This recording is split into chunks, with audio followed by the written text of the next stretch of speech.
কারণ হচ্ছে সে বিদেশ থেকে আসছে, তোমাকে বলা হয়েছে, এরপর আবার বলতেছো ব্যাগ ডালা খোলেন, এই লোক কি, এর সম্পর্ক কি, সম্পর্ক জানতে তো বলেন, অবশ্যই হাইবার হবে, কারণ এয়ারপোর্ট থেকে এখন পর্যন্ত তুমি 4 বার চেক করছো। এখন বলো কি হয়েছে।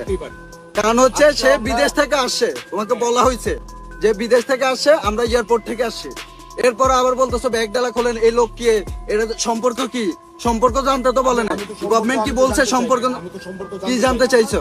আমি জানতে চাইছি যে কোথা থেকে আসছেন। হ্যাঁ, তো এয়ারপোর্ট বলছে, এয়ারপোর্টে জিজ্ঞাসা যে কে আপনি হাইপার হয়ে যাচ্ছেন। হাইপার হয়েছে কারণ হচ্ছে আপনার তো হাইপার হওয়ার আমি তো ওই যে, কারণ ওই তো 3 ঘন্টা বসে আসছে। আপনাকে কোনো গালি ঠিক দেই আছে, বা আমি আপনাকে কোনো উল্টাপাল্টা কথা হ্যাঁ বলি। ঠিক আছে, এখন আমি আপনাকে বলছি যে আপনারা কোথা থেকে তো আসছেন। তুমি ব্যাগ ডালা, তুমি আপনি বলছি যে বিদেশ থেকে হাইপার আসছে, হচ্ছেন, বলছে আপনি হাইপার আমি হচ্ছেন, আমার হাইপার হই নাই, আপনি বলছে হাইপার চেক করা হচ্ছেন, হয়েছে, চেক করা হয়েছে, রিসিট দিছে, তোমাকে রিসিট দেখানো হয়েছে। এর মধ্যে লেখা আছে যে টাইম দেওয়া, সেটা হ্যাঁ। আজ থেকে এখন থেকে আরো 6-7 ঘন্টা আগে। হ্যাঁ 6-7 ঘন্টা আগে, এয়ারপোর্টে তো আমরা 6-7 ঘন্টা আগে গেছি। জি, ঠিক আছে, 6-7 ঘন্টা আগের টাইম, এর জন্য আমি বলছি যে তাহলে আবার আমি হ্যাঁ, check এখন দিব। কি করতে চাও সেটা বলো। আমি একটা চেক দিতে যাচ্ছি। হ্যাঁ এখন আপনি ভিডিও অন রাখেন, আমার কোনো হ্যাঁ সমস্যা চেক দাও, তুমি প্রবাসীকে এইভাবে তো হয়রানি করতে পারো না, এটা ওটা অবশ্যই হয়রানি, এটা অবশ্যই হয়রানি। কি চেক দিবা, চেক দাও, চেক দাও, কি চেক দিবা, তোমাকে বলা হয়েছে চেকিং রিপোর্ট আছে, এই চেকিং এর রিসিপ্টটা দাও।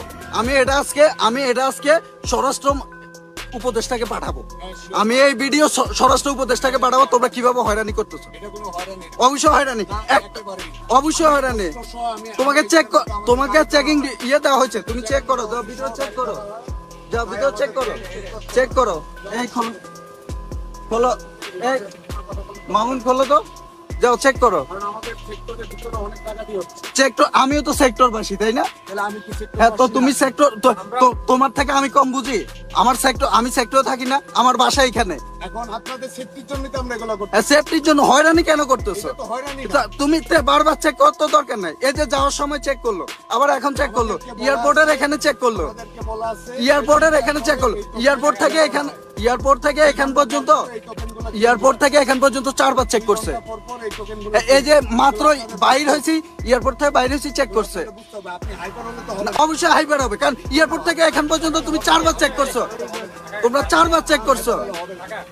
এই যে মাত্র 10 মিনিট আগে চেক করছো। সরি, আপনি হাইপার হলে হবে। যাও সরো, তোমার 10 মিনিট আগে চেক করছো, তো তখন আমি just normally জিজ্ঞেস করছি যে আপনারা কোথা থেকে আসছেন। এটাকে আমার জিজ্ঞেস করা ভুল হয়েছে। তো 10 মিনিটের মধ্যে তোমরা 5 বার চেক করছো, 10 মিনিটের মধ্যে। আপনি কি 10 মিনিটে এদিকে আসা যাওয়া করছেন? এই যে এয়ারপোর্ট থেকে বাইরে হয়েছি, চেক করছো। আমি তো এয়ারপোর্টে আসছিলাম না। তো এয়ারপোর্টে ছিল না, তাহলে তোমাদের সমন্বয়ের অভাব, তোমরা আরেকটা টোকেন দাও। তো তোমরা এয়ারপোর্টে ছিলেন তো না, তাহলে এয়ারপোর্টে যে ছিল, এই জন্য আমরা এই জায়গার যে মধ্যে ছিল তার উচিত হচ্ছে, এই জায়গার মধ্যে আপনি এয়ারপোর্টে যে ছিল তার উচিত হচ্ছে একটা টোকেন দিয়ে দেওয়া। তাহলে এখন সরো, এখন সরো, এখন। আপনি একটা ফালতু হ্যাঁ ফালতু না।